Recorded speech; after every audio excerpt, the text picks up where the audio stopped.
bien, a las 7:45 el gusto de saludar a alguien que conoce y mucho estos temas, así que podemos, un poco el debate que tuvimos acá con Andrea, más que debate, bueno, fueron miradas tal vez distintas, con descripciones distintas, pero vamos a hablar con la titular de Correpi, la coordinadora contra la represión policial e institucional, la doctora María del Carmen Verdú. Doctora, ¿cómo le va? Jorge Chamorro, Andrea Recupero, el gusto de saludarla. ¿Cómo está usted?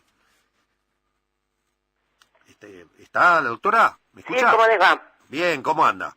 Gracias. Bueno, estamos un poco conmocionados por este caso que a todo parece indicar de represión y gatillo fácil en Tucumán con este nenito de 12 años recién cumplidos que le volaron la cabeza directamente por la espalda y queríamos primero saber cuál es la realidad para no empezar a hacer hipótesis sobre cosas que... ¿Qué se sabe hasta ahora, doctora? Mire, no hace falta saber mucho y desde ya podemos dejar de utilizar cualquier tipo de adjetivo que relativice la cuestión. Cuando tenemos un pibe de 12 años con un tiro que entra por la nuca y sale por la frente, ¿qué más necesitamos saber? Sí, la verdad.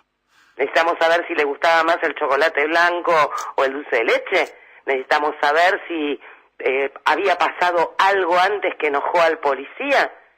Estamos hablando de un tiro en la nuca. ¿Qué más tenemos que discutir? Sí, claro.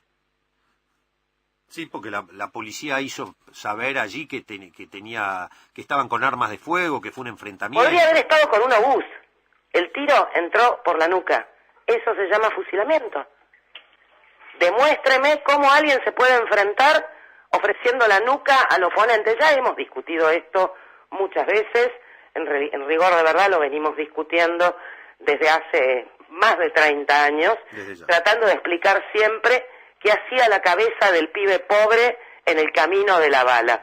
Es hora de que una vez y a fondo nos demos cuenta de qué estamos hablando cuando hablamos del gatillo fácil. De esto estamos hablando.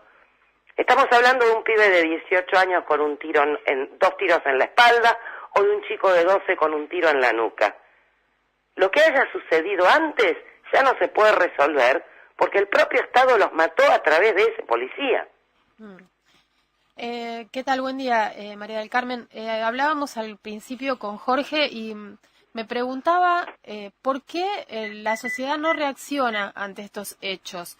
Tuvimos acá, bueno, un intercambio entre nosotros y realmente a mí me sorprende la falta de reacción social que aparece frente al caso de Facundo. Mira, en primer lugar yo no creo que haya una cosa que podamos genéricamente llamar la sociedad. Uh-huh. Hay distintos sectores que algunos llamamos clases dentro del conjunto de quienes vivimos en un lugar determinado, en un momento determinado, y te puedo asegurar que si vos hubieras estado, por ejemplo, el sábado en el local de Correpi, en la plenaria de familiares de todas las zonas, hubieras visto que por lo menos en sus barrios, en sus zonas, este tema no solamente no pasó desapercibido, sino que generó la misma conmoción que genera cada vez que nos enteramos que nos mataron otro pibe, otra piba, con el gatillo fácil o con la tortura en los lugares de detención. Lo que sucede es que para la opinión pública, que yo prefiero llamar opinión publicada, lo que vale son algunos titulares de diarios. Por ejemplo, el que en lugar de decir que policía mató un nene de 12 años, tituló que un nene de 12 años murió, sí, como si hubiera tenido un infarto. Sí. Y es más, algunos medios directamente no publicaron nada acerca de... Sí, o te hablan del peligroso ampón, delincuente, etcétera, etcétera, o sugieren cosas por el estilo, como si, insisto, a lo que decía al principio, hubiese algo que pudiese justificar de alguna manera un fusilamiento de este tipo. Porque, por el otro lado, lo que acá funciona de manera muy ajustada es la construcción de consenso para reprimir. Claro. Y yo a vos te convenzo, y desgraciadamente en muchos momentos de nuestra historia esto ha pasado y está pasando, de que un pibito de 11, de 12 años puede ser un monstruo digno de ser eliminado porque es un peligro para la gente de bien. Entonces, ¿cuál es el problema de que el policía lo haya matado?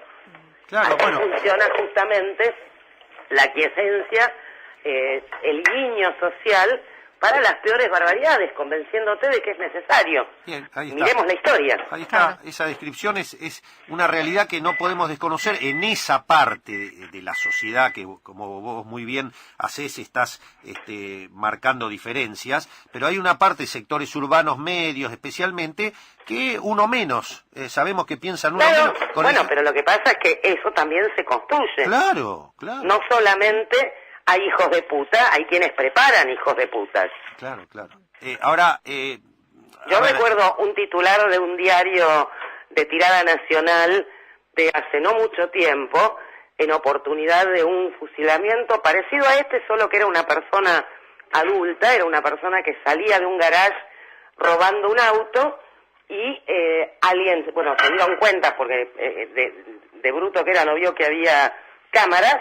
Un policía lo esperó a la salida y en el momento que salía del garage, por supuesto sin estar generando peligro para nadie más que el dolor de cabeza de trámites para el dueño del auto, le disparó y la bala lo atravesó de 100 a 100. El diario Crónica tituló 1-0, sí, en letra catástrofe, en la tapa del diario. Ahora, en letras amarillas, no me olvido. Sí, bueno, sí. Eso construye consenso para reprimir. Ahora, tengo una disidencia ahí, María del Carmen. Claro, vos sos la que conoce bien el tema, la que tiene que poner el pecho y lo pone, vaya, hace tantos años, con una coherencia realmente plausible. Pero yo no diría que son todos HDP, esos sectores medios urbanos, porque... Acabo de decir, los hay y también hay los que los construyen. Claro. Los que construyen ahora gente sí, para que piense así. Ahora sí. Contra sus propios intereses, lo dije antes. Correcto. Por eso marco la diferencia entre quien, por principios, piensa que esto es la forma en la que hay que ejercer el poder, bien, y aquel que se come la galletita. Correcto. Sí, ahí estamos de acuerdo. Bueno, de hecho, Jorge y María del Carmen, en el caso de Facundo, hubo información también para abonar confusión y... Por ejemplo, el tema del velatorio. Sí, Diego Mayo nos contaba, nuestro productor, que es falso eso, que tiraban tiros al aire, no tiene nada que ver con el velatorio del chico. Un mes y pico. Claro. O la confusión con respecto también al nombre, a la edad, como de algún modo, no sé, a mí me parece una intención de borrar la identidad. Sí, en realidad, sí, insisto, este caso afortunadamente ha tomado mucho estado público. Todo esto que están diciendo, multiplíquenlo por 5.500, sí, es nuestro archivo de casos. Uh-huh. Y en muchísimos casos van a encontrar elementos semejantes. Sí, claro. Sí.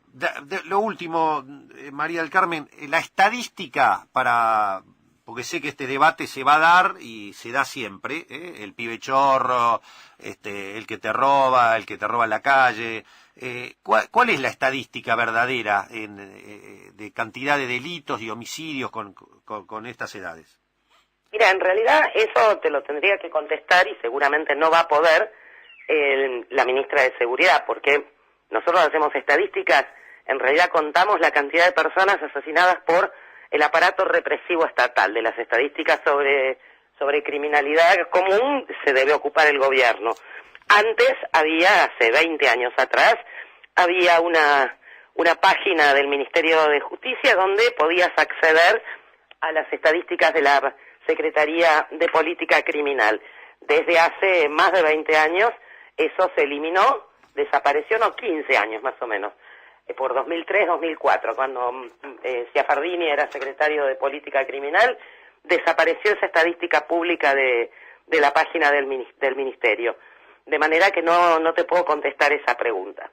De cualquier modo, esa misma pregunta, vos fíjate que responde a esta lógica que vos mismo antes criticabas. ¿Acaso importa? Aun cuando la estadística dijera los niños de 11 o de 12 años son potenciales o reales criminales, ¿vivimos en un país con pena de muerte? Sí, claro. Entonces no nos equivoquemos en la forma que hacemos las preguntas también. Sí, es cierto. Simplemente que como sé que el debate, porque una cosa es desde la postura clara tuya y de conocer el tema, y otra cosa lo que se instala en los sectores. Claro, pero medios. es que justamente allí es donde es tan importante la tarea de los medios de comunicación que no repiten como loros la propaganda oficial. Sí, pero el tema que nosotros somos, ¿te imaginás?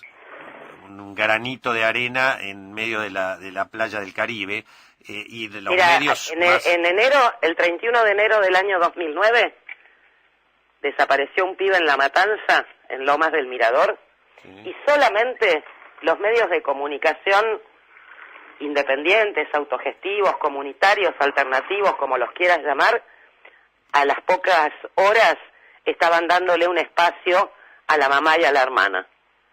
Hoy el país entero sabe quién era Luciano Arruga y qué pasó con él.